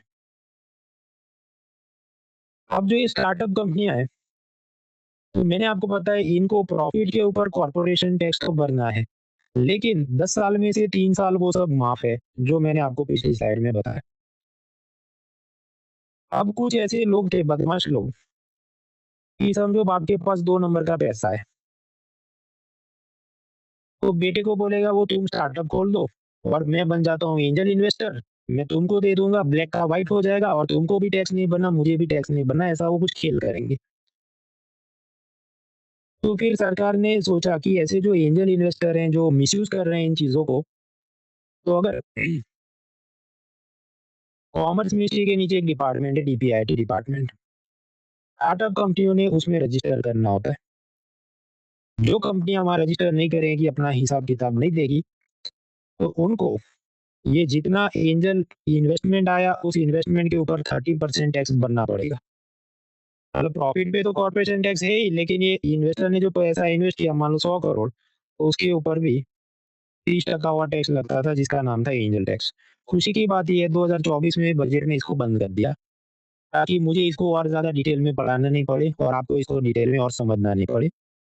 अब बस इसे एक लाइन में याद रखना है कि ये एंजल इन्वेस्टर के नाम पे कुछ ऐसे जो टैक्स चोर वाले बाप होंगे, अपने बेटे को से स्टार्टअप बनवाते होंगे, उधर ब्लैक का व्हाइट करते होंगे, उसपे एंजल टैक्स लगता था, जो अब सरकार ने बंद कर दिया। तो इट इज़ एबॉलिश्ड। आपके इसका मतलब क्या, मतलब बदमाशियाँ बंद हो गई हैं इसलिए ऐसा किया। जो भी सरकार को शायद ऐसा लगा होगा कि फालतू के इसके बहुत सारे कोर्ट केस पेंडिंग है और ये सब छोड़ो, अभी कुछ इसमें निकलना है नहीं, दूसरा काम करते हैं। तो दे हैव एबॉलिश्ड इट, मौज करो। ये जो ब्लैक मनी है और ऐसे और भी चीज़ें, tax evasion, tax avoidance, base erosion, profit shifting, double taxation avoidance agreement, general anti avoidance rules, बहुत सारी चीज़ें हैं, लेकिन वो हम नेक्स्ट वीक पढ़ेंगे। अभी हम सिर्फ टैक्स का इंट्रोडक्शन समझ रहे हैं। तो we are done with corporation tax. कुछ कंपनियां का हमारा जीरो प्रॉफिट है, लेकिन उनके अलग फॉर्मूला, मिनिमम अल्टरनेट टैक्स उस हिसाब से पकड़ लेगा। अगर वो बदमाशी कर रहा है तो फिर उस पे टैक्स लगेगा। ये हमने देखा। अब आते हैं फॉरेन कंपनियां। आप इंडियन एक्सप्रेस की साइट पे जाओ तो ये सब आपको एड्स दिखते हैं। ये एड्स किसी बिल्डर ने बुक किए होंगे, गोदरेज प्रॉपर्टी खरीद लो। अब कोई बिल्डर या जो भी बिजनेसमैन है, ऐसी तो पचासों वेबसाइट होगी, तो क्या 50 वेबसाइट से वो कॉन्टैक्ट करेगा, लंबा हो जाएगा। तो बीच में होते हैं एजेंट या दलाल, जैसे गूगल एडसेंस या एडवर्ड्स या फेसबुक का एड्स का ऐसी चीज है। वैसा कि इंडियन एक्सप्रेस ने समझो गूगल एडसेंस में अकाउंट खोला होगा और ये सारे बिजनेसमैन उधर एडवर्ड्स या जो भी उनकी कंपनी है उसमें जाके बुक करेंगे, ये सारी 50 वेबसाइट पे हमारी एड्स दिखा दो, और बीच में गूगल कंपनी का कमीशन होगा।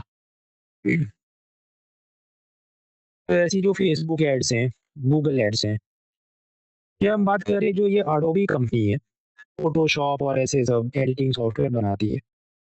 तो ये सब लोग क्या कर रहे हैं, कुछ डिजिटल सर्विसेज या डिजिटल गुड्स बेच रहे हैं, जो हम टच नहीं कर सकते, पर वो है हवा में है। तो मान लीजिए किसी इंडियन बायर ने इनसे कुछ माल खरीदा, कि फेसबुक एड से या ये अडोबी का फोटोशॉप सॉफ्टवेयर था, डिजिटली परचेज किया, जिसका कॉस्ट प्राइस था 700 रुपये। अडोबी ने कहा इस पे हमको प्रॉफिट है 300 रुपये, तो सेलिंग प्राइस हो गया 1000 रुपी। मतलब मैं और आप जो फेसबुक का ऐड खरीदा एज अ बिजनेसमैन या फोटोशॉप सॉफ्टवेयर खरीदा, तो हम कितना पे करें इनको, 1000 rupee, which is the selling price. अब यहाँ पर ये जो प्रॉफिट है उसके ऊपर तो टैक्स लगेगा, कॉर्पोरेशन टैक्स। लेकिन एडिशनली देखिए, ये जो प्रॉफिट है फेसबुक एड्स का या एडोबी कंपनी का, इतना 300 रुपी, इस पे तो भारत सरकार मांगेगी कॉर्पोरेशन टैक्स, कि ये तुमने भारत से प्रॉफिट कमाया तो हमें कॉर्पोरेशन टैक्स दो। इतना 35% पर से सरचार्ज वगैरह करेगा कुछ। अभी एडिशनली भारत सरकार एक और टैक्स लेती थी, कि देखो इसका सेलिंग प्राइस क्या है। सेलिंग प्राइस था 1000 रुपी, इस 1000 रुपी पे एक और टैक्स भरो, इक्विलाइजेशन लीवाई, वो 2 to 6% चढ़ती थी depending on type of service या प्रोडक्ट। ऐसा वो क्यों करते थे, ऐसा इसलिए करते थे क्योंकि ये सब कंपनियां बदमाशी करती थी और अपना प्रॉफिट तुम नहीं मान सकते, टैक्स वगैरह खेल करती थी। मामला कुछ ऐसा है, you have to understand the concept double taxation avoidance agreement, DTAA।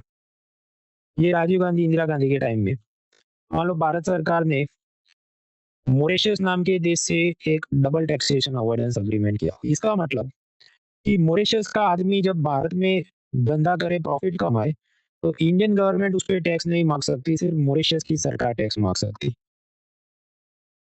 Reverse is also true, कि यदि मुकेश अंबानी मॉरिशस में जाके प्रॉफिट कमाए तो मॉरिशस सरकार टैक्स नहीं मांगेगी, सिर्फ भारत सरकार टैक्स मांगेगी। आपके लॉजिकल बात है, इसमें क्या गड़बड़ है? गड़बड़ ये है कि जो मॉरिशस की सरकार है वो मुश्किल से 0% 3% ऐसे टैक्स चार्ज करती है। तो ये जो गूगल कंपनी है, फेसबुक कंपनी है, मॉरिशस, लिंकनस्टाइन ऐसे सब देशों में जाके, जिसको हम कहते हैं टैक्स हेवन, कर के स्वर्ग, ऐसे देशों में जाके अपनी कंपनियां खोल लेते हैं और वहां से फिर भारत में धंधा करते हैं और भारत में फिर कहते हैं देखो भले हमको प्रॉफिट हुआ लेकिन तुम तो टैक्स मांग नहीं सकते, सिर्फ मॉरिशस सरकार मांग सकते हैं। मॉरिशस सरकार तो कुछ नहीं मांगती। आपको प्रश्न हो तो मॉरिशस का लॉस नहीं हो रहा भाई। मॉरिशस मतलब उत्तर प्रदेश के कोई डिस्ट्रिक्ट से भी छोटा होगा, तो उधर तो ऐसी कंपनी अगर 1% भी टैक्स भरे तो उनको तो घी दूध की नदियां बह जाएगी, तो वो 15% टैक्स मांगेगा नहीं। इसलिए ये जो भी अडोबी, नेटफ्लिक्स, फेसबुक, ये सब बहाने बनाते थे कि देखो हमने तो सिंगापुर, मॉरिशस वगैरह देशों में अपनी कंपनी रजिस्टर की है और भारत के साथ इन देशों का डबल टैक्सेशन अवॉइडेंस एग्रीमेंट है, इसलिए हमें तो भारत में कोई टैक्स नहीं भरना है, क्योंकि सिर्फ सिंगापुर या मॉरिशस की सरकार हमसे टैक्स मांग सकती है। ये सब चल रहा था। इसलिए जो मैंने आपको बताया कि इनके प्रॉफिट पे जो भी उस जमाने में 40% कॉर्पोरेशन टैक्स और वो भरते ही नहीं थे। इसलिए फिर भारत सरकार ने कहा नहीं, तुम्हें टाइट करने के लिए हम एक और टैक्स लगाएंगे, 2 to 6% इक्विलाइजेशन लीवाई, और तुम्हें ये भरना ही होगा भले हमने कोई डबल टैक्सेशन एग्रीमेंट साइन किए हो गया। अब लेकिन खुशी की बात ये है कि 2024 में सरकार ने ये जो इक्विलाइजेशन लीवाई, जिसको गूगल टैक्स भी बोला गया था, वो एबॉलिश कर दिया इक्विलाइजेशन लीवाई। प्रश्न तो एबॉलिश ही कर दिया भाई, एक स्लाइड में तुम बोल देते, तुमने 5 मिनट क्यों का था इस पे की। देखिए बात ऐसी है कि इसको और आगे लेके ऐसी चर्चा है कि ग्लोबल मिनिमम टैक्स लगाते हैं ताकि ये गूगल, फेसबुक वाले जो टैक्स नहीं भरते उनको टाइट करें। लेकिन इसमें जरूरी है कि अमेरिका हमारा साथ दे, पर ट्रम्प ने बोला नहीं मैं तो इसमें नहीं आऊंगा। तो इसके चलते पूरा साल कभी ना कभी कुछ ना कुछ कॉलम चलते रहेंगे, ये पुरानी बातें याद करते रहेंगे। तो पूरा उनका झगड़ा क्या है, विवाद क्या है, ये मैंने आपको उसकी कुछ हिंट दे दी।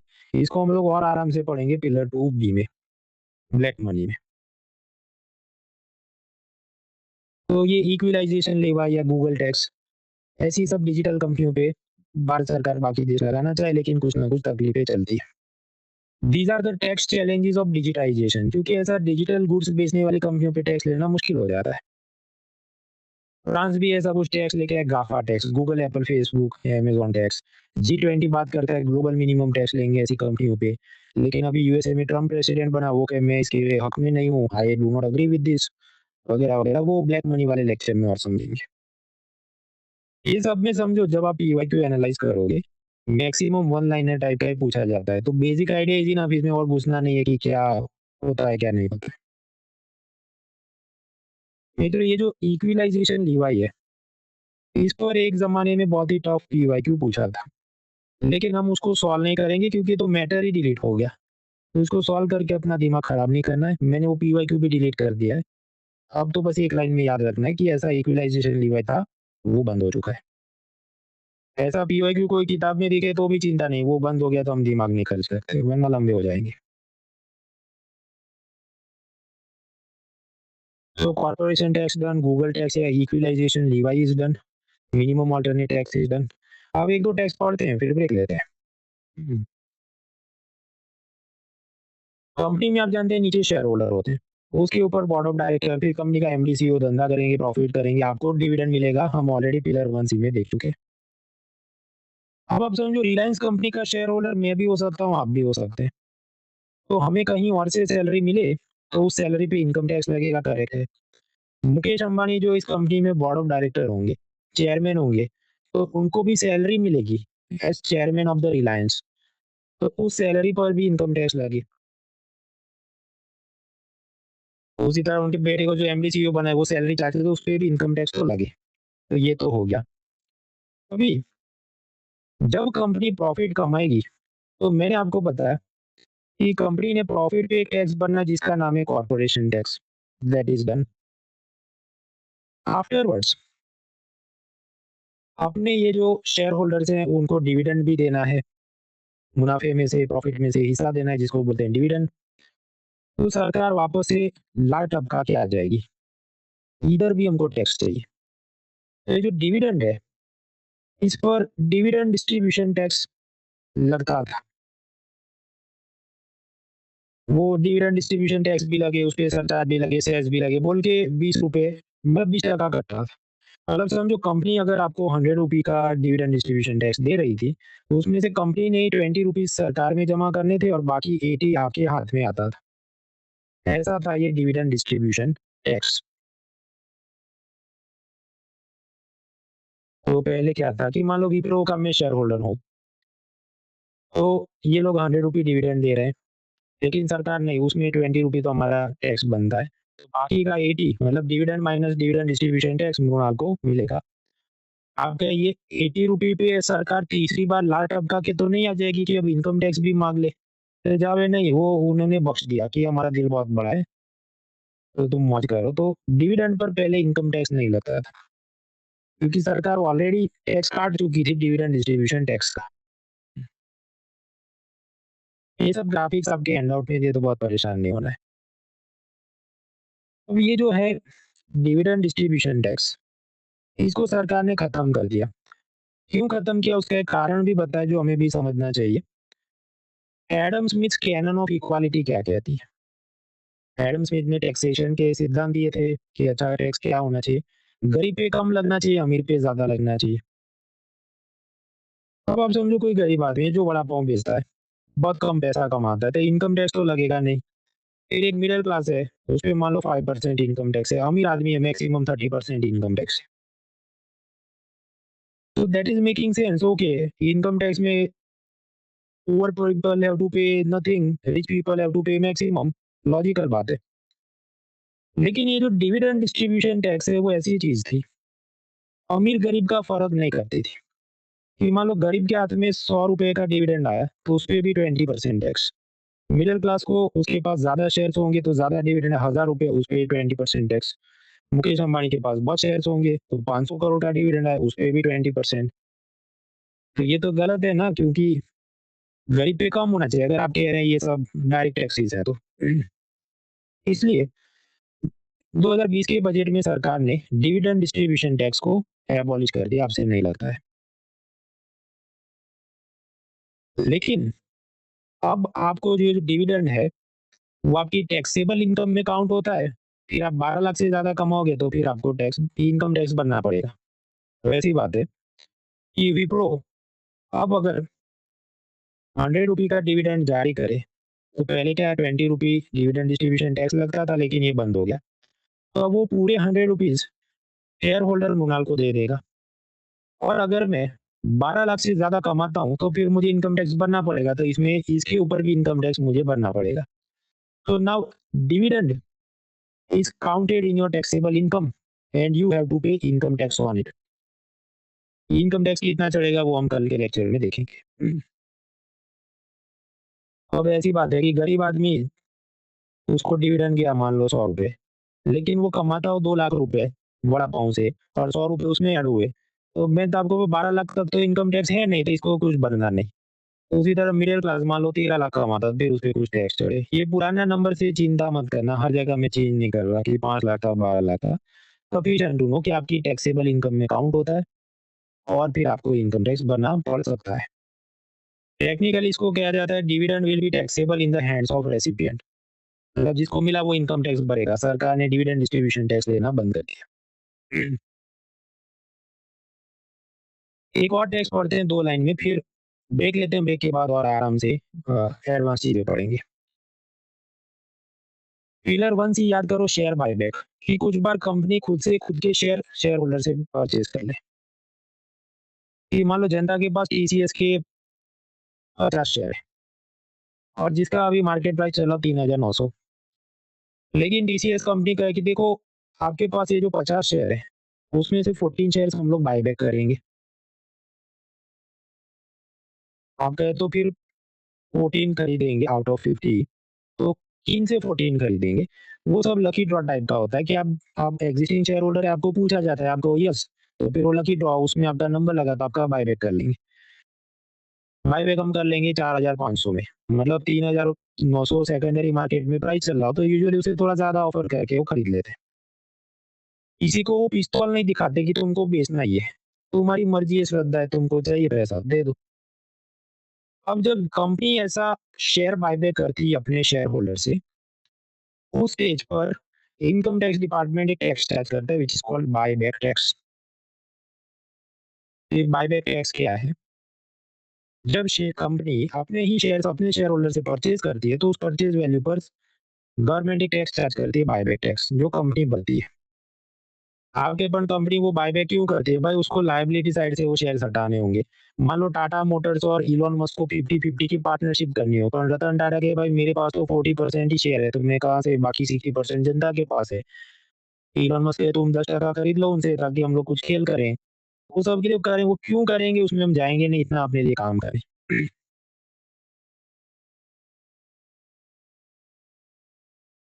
तो बायबैक शेयर कैसा है कि कंपनी वो भरेगी जब वो मुझसे शेयर्स बायबैक करेगी। इसके बाद का मुद्दा आता है कैपिटल गेन्स टैक्स। वो लंबी चीज है, फ्रेश माइंड चाहिए तो उसको हम लोग बाद में समझेंगे, मतलब ब्रेक के बाद। ब्रेक में आप एक क्रेजी पीवाईक्यू ट्राई करो। ये मैंने एडम स्मिथ के 4 सिद्धांत पढ़ा है, उसके अलावा और भी सिद्धांत होते हैं जो हमने नहीं पढ़े। यूपीएससी ने एक बार पूछा, ब्रेक और 5 मिनट्स लगाओ तुक्के।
Three more minutes.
10 more minutes.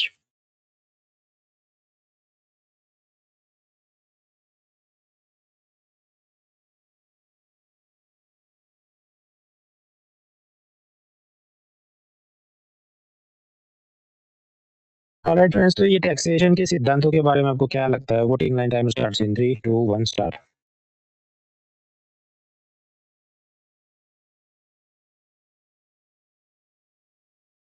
दीक्षा, रोमानी, सुमंत, धर्मेंद्र, अंकित, आंचल, दिव्यकांत, रोमी, श्याम, गौसिया, अमन, निखिल, मधु, रवि, प्रतीक्षा, कौशल, अनिकेत, पारुल, विक्रम, धीरज, राजेश्वर, धवन, सचिन, मोहिनी, योगेंद्र, शर्मीन, नजीर, इशिता, सर्वज्ञ, निशा, दर्शन, शिवानी, आशुतोष, फिर आशुतोष, ईशा, जईदा, रूही, मानसी, मारियू, Sargam, Rishank, Om, Yogendra and others correct answers. देखिए, हमने संडे लेक्चर में समझा था कि ये जो इनकम टैक्स और बाकी डायरेक्ट टैक्सेस है, अमीर पे ज्यादा लगते हैं, गरीब पे कम लगते हैं, तो they are progressive in nature. लेकिन थर्ड स्टेटमेंट क्या कहता है? नहीं, जो प्रोग्रेसिव टैक्स है वो गरीब पे ज्यादा लगता है, तो वो तो गलत है ना। तो थर्ड स्टेटमेंट इज रॉन्ग। इसलिए ई नहीं हो सकता, डी नहीं हो सकता। तो नाउ वी आर 50-50 की ई हो सकता है, नहीं तो बी हो सकता है। अब यहाँ पर चौथा स्टेटमेंट तो करेक्ट ही है, क्योंकि एलिमिनेशन से हो गया ना। Indirect taxes are cheaper and easier to collect. वो क्या है, हम लोग जीएसटी तक पहुंचेंगे, then it will make sense. समझो इनकम टैक्स लेना है, तो सरकार ने इनकम टैक्स ऑफिसर को रिक्रूट करना होगा और उसको जो भी 60,000 लाख रुपए सैलरी देनी होगी। लेकिन सरकार को जीएसटी लेना है, तो जीएसटी ऑफिसर ऑफकोर्स कुछ तो होते हैं, पर हर एक से वो लेने नहीं बैठता ना। आप जीएसटी भरेंगे दुकानदार को, दुकानदार गवर्नमेंट में जमा करे, और दुकानदार को गवर्नमेंट कोई सैलरी नहीं दे रही है। इस कारण से indirect taxes like GST they are cheaper and easier to collect, ऐसा वो पूछ रहा है। फिर वो तो चौथा स्टेटमेंट तो कॉमन है, उससे हमें एलिमिनेशन में कोई मदद नहीं मिलती। तो नाउ इट बॉइल्स डाउन कि बाकी स्टेटमेंट का क्या। एनीवेज, तो फाइनल आंसर है इसका सी, 1, 2 एंड 4। मतलब ये जो एबिलिटी टू पे प्रिंसिपल और बेनिफिट प्रिंसिपल ये भी सही है, और indirect taxes are cheaper to collect ये भी सही है। So answer is C, 1 to 4। हाँ ओके, पर तुमने पढ़ाया नहीं था, मैं कबूल करता हूँ मैंने नहीं पढ़ा था। उसका कारण ये है, देखिए एडम स्मिथ के 4 सिद्धांत पढ़ लिए वो काफी है। उसके बियॉन्ड तो रिमिक्स के नाम पे कितने लोगों ने कितने प्रिंसिपल बनाए, किसी ने 6 बनाए, किसी ने 18 बनाए, वो सब करेंगे लंबे हो जाएंगे, याद रहना है नहीं। और इसके बाद इन्होंने ऐसा प्रश्न पूछा भी नहीं। But yes, if the question comes then what to do, तो एलिमिनेशन कर सकते हैं। फिर जो 50-50 बचा उसमें से जो टिक करना है या तो टिक करो, नहीं तो फाइनली स्किप करो। आप समझिए ऐसे भी बॉम्ब आते हैं, मतलब economy is not like polity की सब कुछ सॉल्व हो जाता है। आपको अलर्ट हो जाना है कि हर जगह नहीं पता, तो फिर तुक्के नहीं मारने। Now the next topic is capital gains tax. मान लीजिए मैंने एक बंगला खरीदा 10 लाख रुपए में। हालांकि 10 लाख में बंगला क्या, अब तो कुछ नहीं आता, but just for sake of example और मैं फिर इसे किसी को बेच दूं 12 लाख रुपए में, तो प्रॉफिट कितना हो मेरा 2 लाख। और ये बंगला मेरी एसेट है। तो जो एसेट को आप प्रॉफिट पे बेचते हैं, तो उस पर एक टैक्स लगता है जिसका नाम है capital gains tax on your profits. जब आप एसेट बेचते हैं, ब्रेड बिस्किट वगैरह बेचा तो वो प्रॉफिट कंपनियों का है, उस पे कॉर्पोरेशन टैक्स है। Do not mix up. ये सब आप जब एसेट आपका बंगला, बिटकॉइन, गोल्ड ऐसा कुछ बेचोगे उस पे प्रॉफिट होगा, तब लगता है। तो एसेट्स में क्या होगा, आप शेयर्स बेचते हैं, व्हीकल, ज्वेलरी, पेंटिंग, बिटकॉइन, ये सब के ऊपर if you make some profit you have to pay a tax which is called capital gains tax, पूंजीगत लाभ कर। हाँ, तो ये सब कौन-कौन सी चीज़ पे, property, jewellery, painting, vehicle, machinery लगेगा, करेक्ट है। नॉन एग्रीकल्चर लैंड, क्योंकि मैंने आपको बताया एग्रीकल्चर का सारा टैक्स का पावर स्टेट के पास है। तो खेती की ज़मीन बेचोगे उस पे स्टेट गवर्नमेंट जो उसका लैंड रेवेन्यू, स्टैम्प ड्यूटी वगैरह माँगे। आप खेती के अलावा वाले नॉन एग्रीकल्चर लैंड बेचते हैं, उसमें प्रॉफिट होता है, तो यूनियन गवर्नमेंट माँगेगा capital gains tax. Then patents and trademarks, वो क्या है, फिगर 4 भी इंटेलेक्चुअल प्रॉपर्टी राइट्स में समझेंगे। तो मान लीजिए आपने कोई दवाई इन्वेंट की और उसके प्रोडक्शन राइट्स किसी कंपनी को बेचे, आपको बहुत पैसा मिला, वो सब पे कैपिटल गेन्स टैक्स लग सकता है।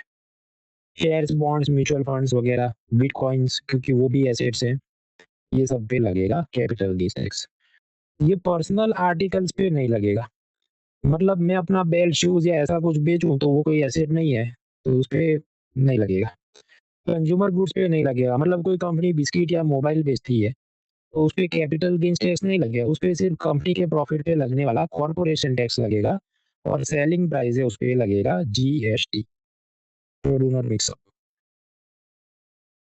मैंने आपको बताया शेयर्स आप बेचते हैं तो उस पे प्रॉफिट होता है, तो भी कैपिटल गेन्स टैक्स लगता है। मान लीजिए मैंने शेयर खरीदा और 1 साल के भीतर बेच दिया, मतलब 2025 में ही खरीदूँ, मान लो जनवरी में, और मार्च में बेच दूँ, मतलब sold with in 1 year of buying. अगर ऐसा हुआ तो मान लो मेरा ये शेयर का कॉस्ट प्राइस जब मैंने खरीदा 100 रुपए का खरीदा, 20 रुपए प्रॉफिट पे बेचा, सेलिंग प्राइस इज 120। तो ये जो 20 रुपए मेरा प्रॉफिट है, इसके ऊपर यूनियन गवर्नमेंट कहती थी देखो तुम short term capital gains tax भरो 15%। शेयर्स आप बेचते हैं तो उस पे प्रॉफिट होता है, और आपने वो शेयर्स 1 साल के भीतर खरीदा और बेच दिया, देन यू हैव टू पे इतना कितना 15%, जो आगे सरकार चेंज करेगी बजट में। मान लीजिए मैंने शेयर खरीदा लेकिन 1 साल बाद बेचूँ, मतलब 2025 में खरीदूँ और 27 में बेचूँ, तो फिर सरकार कहेगी तो तुम long term capital gains tax भरो, और वो कम लगाएगी 10%। मतलब समझो 2 में से एक ही टैक्स लगेगा, या तो शॉर्ट टर्म वाला लगेगा या तो लॉन्ग टर्म वाला लगेगा। डिपेंड करता है कट ऑफ डेट क्या है, 1 साल, तो उसे पहले बेचा या बाद में बेचा, आइदर दिस और दैट, नॉट बोथ। दोनों एक साथ नहीं लगेंगे, कोई एक लगेगा, शॉर्ट टर्म या लॉन्ग टर्म। अभी नया जो बजट पिछले साल आया 2024 में, तो सरकार ने पाया कि ये जनता बहुत ज़रूरत से ज़्यादा शेयर बाज़ार खेलती है, ऊपर-नीचे सब वॉलेटिलिटी चलती है। बहुत सारा ओवर फाइनेंशियलाइज़ेशन हो गया है, गुब्बारा हो गया है कि ₹100 का जीडीपी प्रोडक्शन है और शेयर बाज़ार 140 पे चल रहा है। ये मामला क्या था, पिलर 1 सी में देखा, तो सरकार ने रास्ता निकाला। निचोड़ के रख देंगे तुम्हें कि अगर आपने शेयर को 1 ही साल में खरीद के बेच दिया, तो जो भी प्रॉफिट होगा उसमें आपको 20% टैक्स लगेगा। मतलब सोचो अगर आप ₹100 प्रॉफिट कमाओगे तो हाथ में 80 ही आएगा, 20 तो सरकार ले लेगी। आप कहे तो बचे कैसे? बचना है तो उसे ठहर के बैठो तुम, कि 1 साल बाद बेचना, तुरंत मत बेचना, क्योंकि आप 1 साल बाद बेचेंगे तो सर तो फिर तुम पर कम टैक्स है 12.5। तो समझो अंतर है। तो now it motivates the investor कि मैं डेली ये सब शेयर मार्केट चेक नहीं करूँ, रखा है अच्छी कंपनी का शेयर रख दिया, अभी 1 साल बाद देखेंगे। ताकि मार्केट में स्थिरता रहे, और ये फालतू का जो ओवर फाइनेंशियलाइजेशन कि मैं 100 में खरीदूँ, आपको 120 में बेचूँ, आप किसी को 150 में बेचने की फिराक में रहें, और ये जो गुब्बारा बन रहा है इसको रोका जा सके। It is also one of the reasons कि मैं बहुत शेयर बाज़ार खेलता नहीं, जो अच्छा मुझे लगे खरीद लिया, फिर खत्म। समझो रोज़ लेके बैठोगे तो टैक्स भी ज़्यादा भरना है, तो क्या ही फ़ायदा है? मानसिक शांति कहाँ है? कम टैक्स भरना पड़े, रोज़ आपको परेशान नहीं होना पड़े।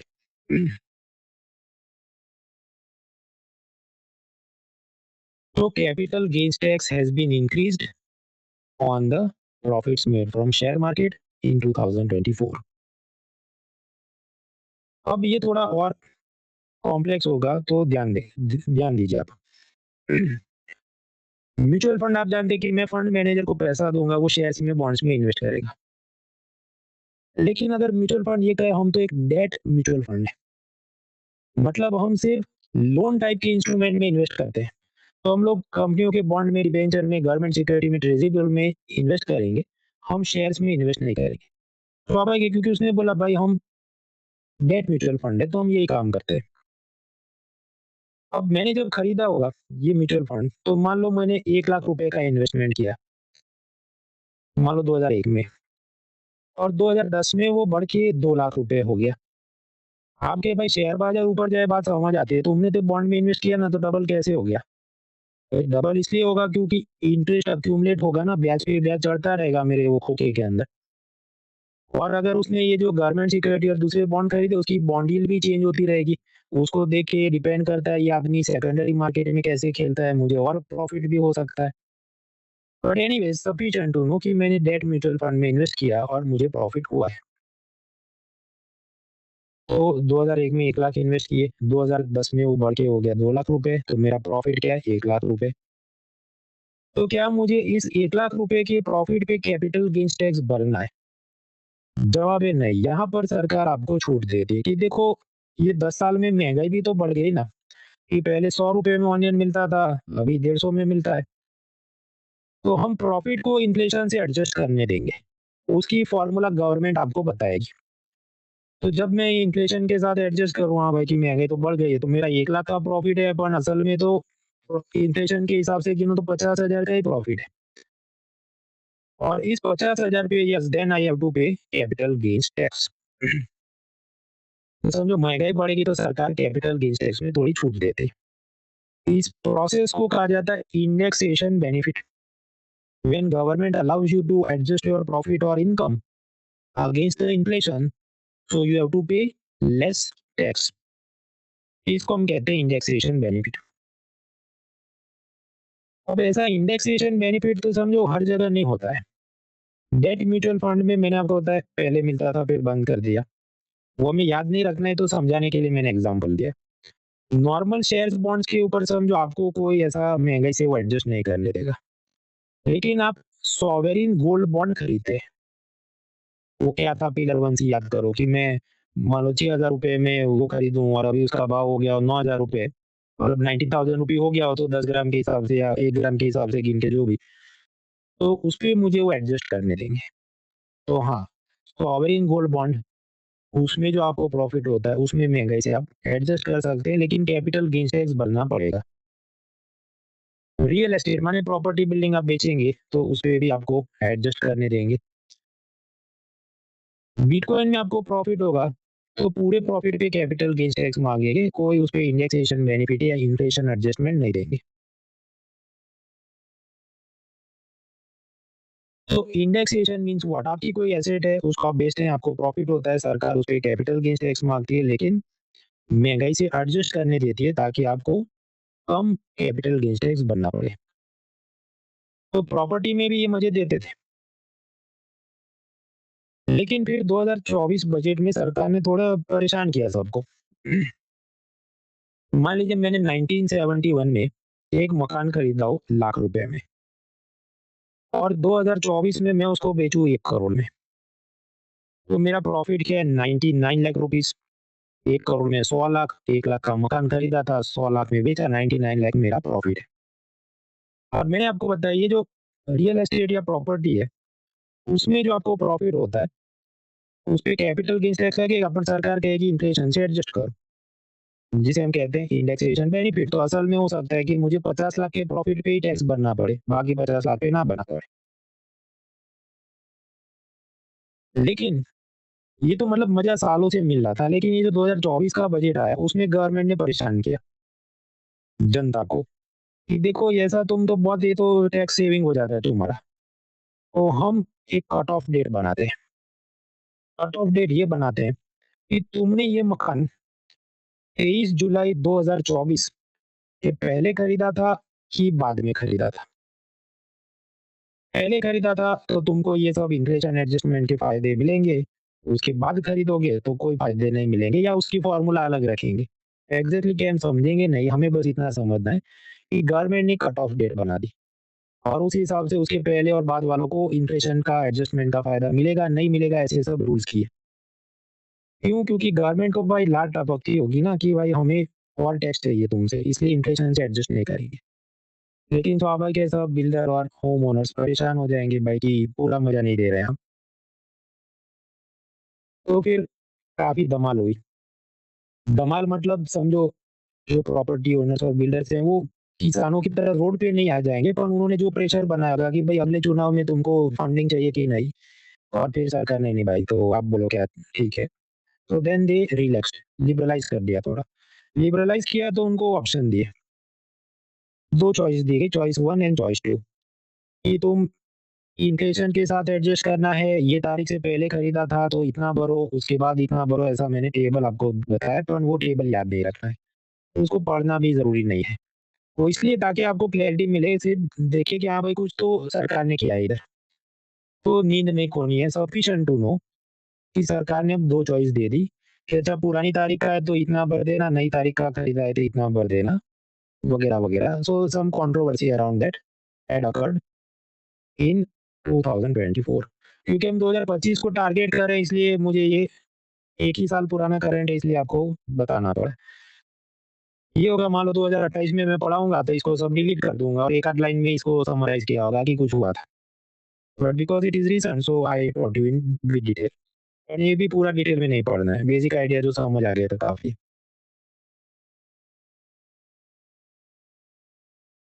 नेक of sun rises from the east पूर्व दिशा से सूर्य उगता है, तो कबूल करना है। फिर आपको ये प्रश्न नहीं अच्छा सूर्य उत्तर दिशा से भी क्या उगता है? भाई अभी तो बोला न पूर्व से उगता है, तो क्यों तुम पूछ रहे हो उत्तर से भी उगता है? तो जब मैंने आपको बताया ये जो इन्फ्लेशन से एडजस्ट करना है प्रॉफिट को, ये फ़ायदा किस पर है? कैपिटल गेन्स टैक्स नाम की चीज़ पर है और वो भी सभी नहीं, कुछ चीज़ों पे। बिटकॉइन खरीदा प्रॉफिट हुआ सीधा कैपिटल गेन्स टैक्स बना कोई महँगाई का फ़ायदा है नहीं। तो उधर बात निपट गई। अब अगर आप प्रश्न पूछे, अच्छा जीएसटी में भी इन्फ्लेशन का इंडेक्सेशन मिलता है? भाई नहीं मिलेगा ना, वो अलग चीज़ है, उसपे नहीं मिलेगा। वरना तो हर साल लोग अच्छा हम कम जीएसटी भरेंगे क्योंकि महँगाई बढ़ गई। कॉर्पोरेशन टैक्स, इनकम टैक्स, बाकी जितने टैक्स है उसके अंदर ऐसा कोई इन्फ्लेशन से एडजस्ट करने आपको नहीं देते। ये इन्फ्लेशन से एडजस्ट करने की बात किधर आती है? कैपिटल गेन्स टैक्स में और वो भी कुछ सिलेक्टेड चीज़ों पर जैसे प्रॉपर्टी है, सॉवरेन गोल्ड बॉन्ड्स हैं वगैरह। अब हम याद करें बिटकॉइन का क्या मामला है। बिटकॉइन क्या है पिलर 1 A1 में हम समझ चुके हैं, वो वीडियो देख लेना।